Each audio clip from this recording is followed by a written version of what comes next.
Здравствуйте, в эфире передача «Дискуссия» и гость в студии, координатор проекта «Предвыборный тест» по муниципе Камрат Лилия Монастырлы. Лилия, здравствуйте. Здравствуйте, Елизавета. Рада приветствовать вас в нашей студии. Лилия, расскажите мне, пожалуйста, предвыборный тест, что означает, что это за проект, когда этот проект был вами запущен? Официально проект был запущен 11 мая текущего года. Проект доступен на веб-платформе testelectoral.md и представляет собой серию вопросов, на которые респонденты, пройдя, получают ответ, насколько их убеждения совпадают с ожиданиями и платформами предвыборных кандидатов. То есть целью проекта является транспарентность, является доступность программ и платформ кандидатов, которые баллотируются на пост мэра муниципия Камрат. Какие кандидаты представлены в вашем тесте? На данный момент мы имеем ответы от 4 кандидатов. В понедельник будет дан ответ 5 кандидатам. И, к сожалению, 6-й кандидат отказался участвовать на данном проекте. Как реализуется этот проект и на какие вопросы отвечают участники? Как ранее сообщила, тест реализуется на платформе testelectoral.md, доступен абсолютно для всех жителей муниципия Камрат. На национальном уровне можно сказать, что тест доступен для 4 регионов.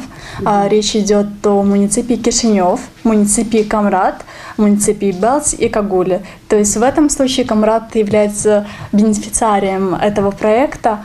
И плюсом огромным является то, что проект реализуется, доступен для Камрата на 3 языках: на русском, румынском и, к счастью, и на гагаузском. А почему не все регионы участвуют в вашем проекте? Как отбирались регионы? Если взять немножко историю предвыборного теста, можно уточнить факт, что впервые был запущен на парламентских выборах, а сейчас идет речь о местных выборах, то есть здесь больше специфики по местным выборам. И говоря о количественном и качественном составляющем данного проекта, все-таки мы на данный период времени хотели бы, чтобы проект был эффективен, доступен и имел какие-то ясные результаты. Данные 4 региона являются самыми большими в Молдове, и также региональная представительность по Молдове всей по социальным вопросам освещена. Но хотелось бы уточнить, что в дальнейшем мы планируем охватить все регионы. В дальнейшем это когда? Это на следующие местные выборы. Это через 4 года, да. Вы имеете в виду? Хорошо. Расскажите, как вы реализуете этот проект, кто финансирует проект и кто поддерживает? Первоначально проект был запущен инициативной группой на парламентских выборах, то есть без участия всяких спонсоров. Сейчас же мы представили проект на Европейский фонд при поддержке демократии. К счастью, проект был одобрен, и финансовая часть проекта идет больше на технический вопрос, то есть это на оснащение сайта, на реализацию архитектуры всего сайта. На это всего лишь деньги уходят. На территории Молдовы как освещается проект? Проект, мы активно работаем с медийным пространством. Практически на всех телеканалах, веб-платформах, печатных изданиях мы издаем. Также много информации появляется и в социальных сетях, потому что человек является социальным более активным. Да. Говоря о муниципии Камрат, можно сказать, что информация была представлена, с вашего позволения, если можно говорить эту информацию, да, представлена на следующих платформах, была на Гагаuz Media, на gagauzinfo.md, сейчас будет представлена на вашем канале, в понедельник на общественном телеканале, в печатных изданиях на Единой Гагаузия была. В дальнейшем мы планируем больше освещения и думаем, что все-таки хотя бы каждый гражданин, житель муниципия Камрат узнает о проекте и решит пройти его. Скажите, а есть ли какая-то статистика у вас уже, сколько респондентов прошли ваш предвыборный тест? Да, на период 2 недель мы имеем уже более 13 тысяч респондентов. И с каждым днем мы получаем все больше и больше отзывов и фидбэков, и это очень приятно. Это в каких городах? Тест реализуется в 4, то есть в Кишиневе, Камраце, Белсе и Кагул. То есть у вас общая статистика по всем этим городам? Да. Расскажите немного о вашей команде. Как вы сформировались? Сколько человек работает? В программе работает 4 человека, да. В проекте имеется в виду координатор по муниципию Кишинев, по муниципию Белс, Кагул и Камрат, соответственно. Все было на конкурсной основе, то есть на сайтах появилась информация о должности координатора проекта. Первоначальный этап был отбор по CV, то есть по опыту координатора. Второй мы прошли интервью, и на базе интервью по муниципию Камрат, к примеру, была отобрана я.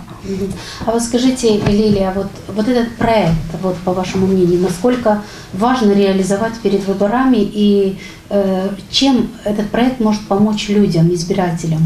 Важность существенна. В первую очередь речь идет о транспарентности, о доступности. Люди заходят на сайт, пройдя весь тест, они видят их ответы, с какими кандидатами совпадают. И очень интересен факт, что когда вы отвечаете на вопросы, уважаемые телезрители, появляется аргументация каждого кандидата. Вы можете увидеть, как они думают, как они могут решить тот или иной вопрос.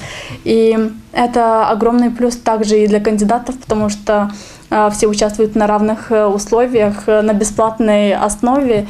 И, как вы знаете, предвыборная гонка, можно сказать, что достаточно недолгий промежуток времени, когда можно рассказать каждому тет-а-тет. То есть идеальный вариант. Люди зашли на сайт, ознакомились с платформой и программой каждого кандидата. Хорошо, вот тогда у меня такой вопрос. Не является ли это агитацией? Нет. Многие задают данный вопрос, многие сограждане, к сожалению, скептически относятся к всяким родам инициативам, к новым идеям, к новшествам в нашем обществе. Но можно сказать о идее проекта, потому что на самом деле первоначально эти проекты реализуются на практически всем пространстве европейских государств. Речь идет о скандинавских странах, Англии, также если ближе брать в Польше, в Чехии реализуется проект. То есть, когда люди осведомлены больше о проекте, у них отпадает эта идея. Но основной идеей, еще раз подчеркиваю, является обучающая идея, то есть транспарентность, ознакомление с проектами, с программами кандидатов, а также нацелена больше на обсуждение конкретных тем и не базируется на каких-то популистских обещаниях кандидатов. То есть вопросы, если брать вопросы, как они были построены, они построены в такой форме, чтобы не возникало у людей двойственных каких-то отношений. То есть ты прочел тест, и согласно твоим убеждениям у тебя только возникает 3 варианта ответа.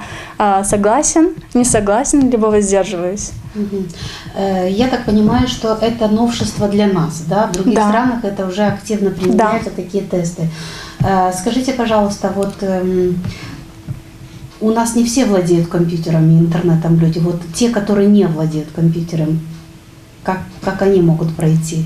На самом деле, если брать даже наш регион, техническая оснащенность достаточно высокая, я считаю. Молдова занимает... Наиболее количество избирателей в любом случае охватывает. Охватываем. Да? И в любом случае тест публикуется, я как говорю, и на печатных изданиях. То есть люди, если подписаны на газеты, телевидение, могут увидеть. То есть это не проблема обратиться к какому-то соседу, к брату, к другу и пройти этот тест, если интересно. скажите, Лилия, а какой вы ожидаете результат увидеть? На парламентских выборах за месяц мы собрали 13,5 тысяч респондентов. В этот раз мы надеемся на результат 50 тысяч. Если будет больше, это только плюс. Плюс к тому, что все-таки общество не стоит на месте, оно развивается и стремится к лучшему. Что ж, Лилия, я благодарю вас за участие в нашей программе, за то, что вы ответили на мои вопросы. Спасибо. И последний мой вопрос, конечно же, традиционный. Я бы хотела задать, вот что бы вы пожелали нашим избирателям. В первую очередь, чтобы они вышли в день голосования и проголосовали осознанно за того кандидата, который они считают, что все-таки сможет реализовать и свою платформу и решить проблемы, существующие в вашем городе. Всего доброго. Еще раз вас благодарю. Напомню для телезрителей, что вы смотрели передачу «Дискуссия» и гостем в студии координатор проекта «Предвыборный тест по муниципе Камрат» Лилия Монастырлы. Спасибо, Лилия, Спасибо за участие, и надеюсь, что избиратели наши сделают правильный выбор. Спасибо вам.